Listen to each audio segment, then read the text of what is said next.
warahmatullahi wabarakatuh. Bapak guru semuanya saya hormati. Alhamdulillah kita pada hari ini diberikan kesehatan oleh Allah Subhanahu wa taala. Di sela-sela setelah selesai mengajar, Pak Hadi ini selaku guru penggerak di SMK PGRI Satomawi, masih calon guru penggerak. Ini akan menyampaikan pengimbasan terkait pembelajaran di LMS ataupun di offline yang sudah kita jalani selama kurang lebih 3 bulan ini, yaitu masuk ke modul 1.4 berkaitan dengan budaya positif. Ini nanti yang akan kita bahas hari ini. Selanjutnya untuk budaya positif ini yaitu nilai-nilai dan kebiasaan-kebiasaan di sekolah yang berpihak kepada peserta didik agar mereka dapat menjadi pribadi yang kritis, penuh hormat dan tanggung jawab. Ini kaitannya dengan budaya kita, industri di SMK PGRI Satomawi ini. Itu ada budaya industri, diantaranya ada tata nilainya. Tata nilai itu ada 5R dan 5S. Ringkas, rapi, resik, rawat, rajin. Yang itu sudah kita terapkan setiap hari di bengkel pada saat praktikum. Selanjutnya ada budaya 5S, senyum, salam, sapa, sopan, dan santun. Dan yang setiap hari sudah kita galakkan kepada murid-murid kita pada saat kita mulai mengajar, proses, dan juga saat selesai pembelajaran dan pulang. Selanjutnya budaya positif di sekolah kita ini ada tata raga. Yang ini setiap pagi sudah kita laksanakan. Kita pemanasan pagi sebelum praktikum. Nah, ini adalah sebuah budaya positif yang ada di sekolah kita yang sudah kita terapkan terus menerus, dan ini semoga menjadi kebiasaan yang baik untuk anak-anak kita. Selanjutnya ini setelah tata raga ada tata boga. Nah, ini kita terapkan di sekolah kita. Kita usahakan tiap pagi ini anak-anak kita ini ya sarapan pagi, supaya anak-anak ini kalau pada saat menerima pelajaran ini nggak ngantuk atau ngerangsang atau ingin ke kantin. Jadi ini kita sampaikan ke anak-anak, kita himbauan ke anak-anak supaya harus sarapan pagi. Nah, biasanya kalau guru kan juga sarapan pagi. Kalau nggak sarapan itu nanti kita 9:30 atau jam 12 ke kantin. Nah, itu adalah budaya positif yang kita terapkan tiap hari, kita sampaikan ke anak-anak. Nah, untuk paradigma untuk membangun budaya positif di sekolah ini perlu menyediakan lingkungan yang positif pula. Yang sudah kita sampaikan di awal tadi sudah menjadi pembiasaan. Supaya apa? Supaya aman, nyaman, agar murid-murid mampu berpikir, bertindak, dan menciptakan pola pikirnya, menciptakan apa yang dia senangi pelajari dengan mandiri dan bertanggung jawab. Lazimnya disiplin dikaitkan dengan kontrol. Kontrol kita sebagai guru, mengajar, mengontrol. Dalam hal ini, kontrol guru dalam menghadapi murid adalah sesuai prinsip Ki Hajar Dewantara. Ingat sosong tulodo, ingat diomarkaso tutwuri handayani. Nah, sesuai kodrat anak, menurut pemikiran Ki Hajar Dewantara, bahwa tujuan pendidikan yaitu menuntun kodrat anak ya, agar mereka dapat mencapai keselamatan dan kebahagiaan setinggi-tingginya, baik secara manusia maupun sebagai anggota masyarakat. Oleh sebab itu, pendidik itu hanya dapat menuntun tumbuh kembang hidup anak sesuai kodratnya yang ada pada anak-anak agar dapat memperbaiki perilakunya. Jadi sesuai yang dia senangi, karena kita berpihak pada murid. Mungkin pada saat kita pembelajaran di lab, di praktek, mungkin kalau jurusan listrik itu ada yang seneng membuat merangkai sound, terus membuat instalasi listrik, ada yang membuat otomasi, ada anak-anak itu yang seneng elektro. Nah, ini kita sebagai guru itu harus memberikan kemerdekaan pada anak untuk belajar sesuai dengan kesenangannya atau kodratnya. Nah, ini adalah pemikiran yang diajarkan oleh Ki Hajar Dewantara. Terus Pak, ganti posisi Pak. Nah, ini awet dia kan kabeh ya, mungkin hanya laporan saja ini. Selanjutnya ini adalah wis gampang kok dikat ya. Selanjutnya adalah coba kita ilustrasikan di kelas. Ini saat pembelajaran ada seorang siswa yang kedapatan memegang benda yang dilarang. Menurut peraturan sekolah, kemudian Bapak Ibu menyuruh siswa tersebut memberikan benda yang digenggamnya itu kepada Bapak Ibu. Pertanyaannya, apakah siswa tersebut akan membuka tangannya dan memberikan benda itu? Lalu mengapa? Yang kedua, apakah siswa tersebut tetap menutup rapat kepalan tangan serta abai terhadap perintah Bapak Ibu? Lalu mengapa? Selanjutnya, pada kasus tersebut, siapa sebenarnya yang memegang kendali membuka dan menutup kepala tangan? Nah, ini salah satu kita memberikan kemerdekaan pada anak, bahwa anak itu biasanya punya alasan. Kita sendiri yang memegang kontrol atas kepalan tangan kita. Apakah kita akan membuka atau menutup kepalan tangan kita? Itu tergantung pada diri kita masing-masing sesuai dengan kebutuhan dasar kita saat itu. Misalnya, anak pada saat pembelajaran dia memegang kepalan tangan dan itu ternyata isinya adalah secarik kertas ungkapan cinta pada temennya gitu ya.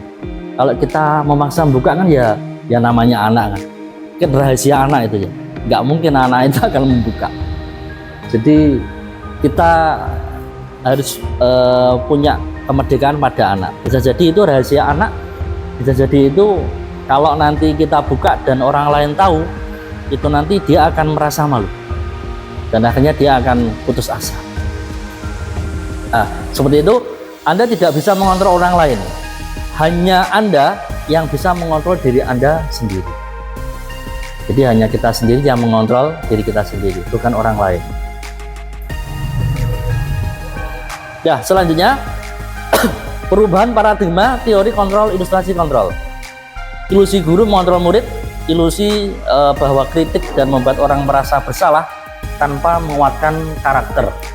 Jadi pada saat kita nanti ibaratnya bertanya pada anak tentang apa yang ada di genggaman itu, biasanya kalau kita memaksa, anak-anak ini akan down gitu ya, tidak menguatkan karakter. Justru sebaliknya, ilusi bahwa semua penguatan positif dan bermanfaat, karena pada dasarnya itu tidak ada anak yang tidak salah, tidak ada manusia yang sempurna.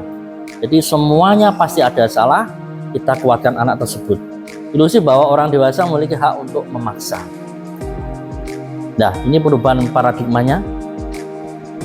Stimulus respon teori, siapa sesungguhnya memiliki kontrol. Ini nanti kita sudah berpikir sesuai dengan situasi kondisi pada saat anak di kelas. Ini stimulus respon. Kita mencoba mengubah orang agar berpandangan sama dengan kita. Teori kontrolnya adalah kita berusaha memahami pandangan orang lain tentang dunia. Perilaku buruk dilihat sebagai suatu kesalahan. Perilaku buruk dilihat sebagai suatu kesalahan. Karena anak-anak ini rupanya semua perilaku itu memiliki tujuan. Ya, stimulus responnya, orang lain bisa mengontrol saya, hanya Anda yang bisa mengontrol. Kenyataannya hanya kita yang mengontrol. Saya bisa mengontrol orang lain. Ya, teori kontrolnya adalah Anda tidak bisa mengontrol orang lain. Mungkin kita ingin mengontrol orang lain, teman kita atau mungkin anak-anak kita. Karena teori kontrolnya adalah kita tidak bisa mengontrol orang lain dan memaksa orang lain untuk sesuai dengan kehendak kita. Pemaksaan ada pada saat rujukan yang gagal. Ya, maka solusinya adalah kita berkolaborasi dan konsensus, kita diskusi, mencari pilihan-pilihan yang baru. Jadi pada saat ini itu kita sebagai CGB ada tugas untuk imbasisasi yang kita pelajari selama menjalani kelas di CGB ini. Ini tujuannya nanti kita untuk bermusyawarah, menyelesaikan permasalahan murid kita.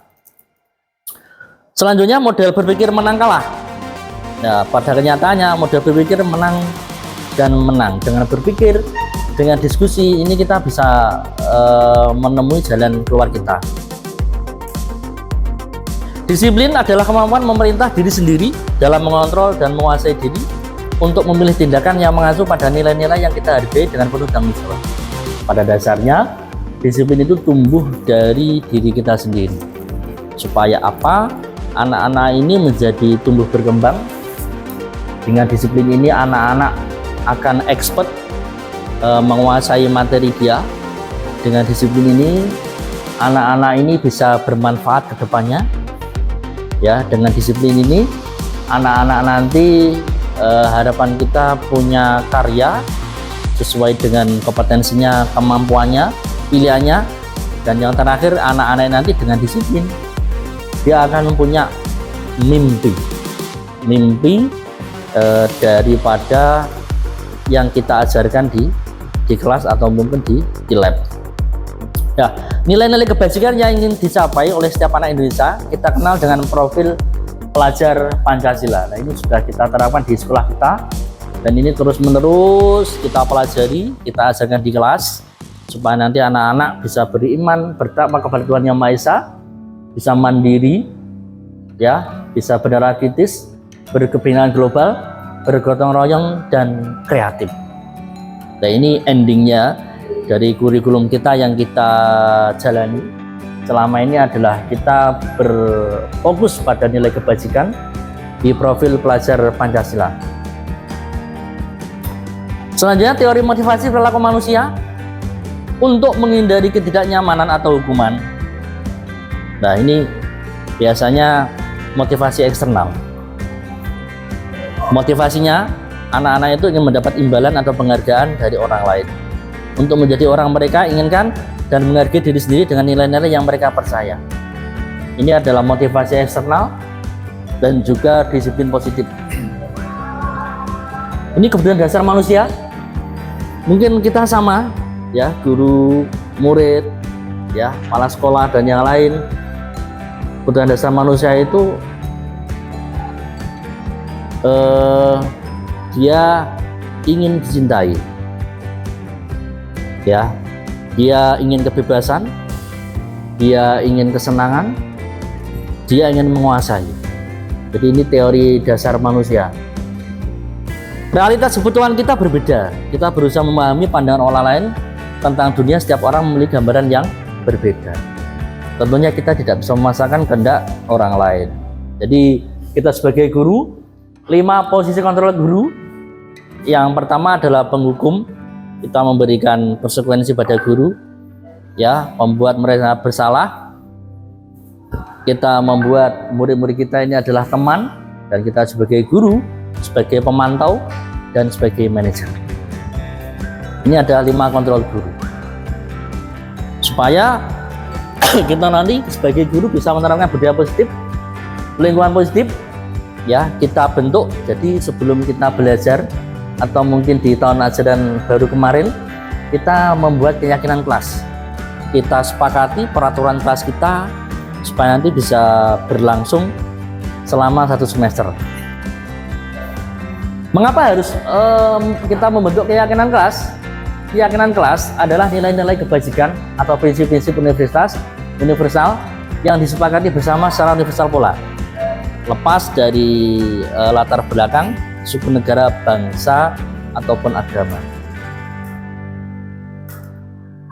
Oke, itu saja untuk refleksinya. Jadi perasaan saya saat ini setelah mengikuti materi pengibasan diseminasi pada hari ini, saya jadi paham bahwa target saya selanjutnya. Ini menjadi refleksi kita bersama. Inti kita pada pertemuan hari ini adalah refleksi ini. Perasaan saya kira-kira untuk hari ini, saat ini bagaimana? Setelah mengikuti materi pengibasan atau diseminasi pada hari ini, saya jadi paham bahwa target saya selanjutnya masa diskusi gitu ya, kami. Yang pertama, anak-anak ini tumbuh berkembang. Jadi nggak hanya fisiknya aja, tapi juga pola pikirnya. Terus mannya ini adalah bermanfaat. Seperti yang Bapak Kepala Sekolah bilang, kita harus qurratul a'yun, bermanfaat untuk orang lain. Khairun nas anfa'uhum linnas. Yang terakhir, untuk visi misi di Guru Penggerak ini, yang terakhir adalah kami anak punya karya dan punya mimpi. Simpel saja, yaitu teman kami. Jadi untuk visi misi di Guru Penggerak ini, T-nya adalah tumbuh berkembang menjadi anak manfaat, K-nya punya karya, dan M-nya mimpi. Dari 5 menit dari saya akhiri. Assalamualaikum warahmatullahi wabarakatuh.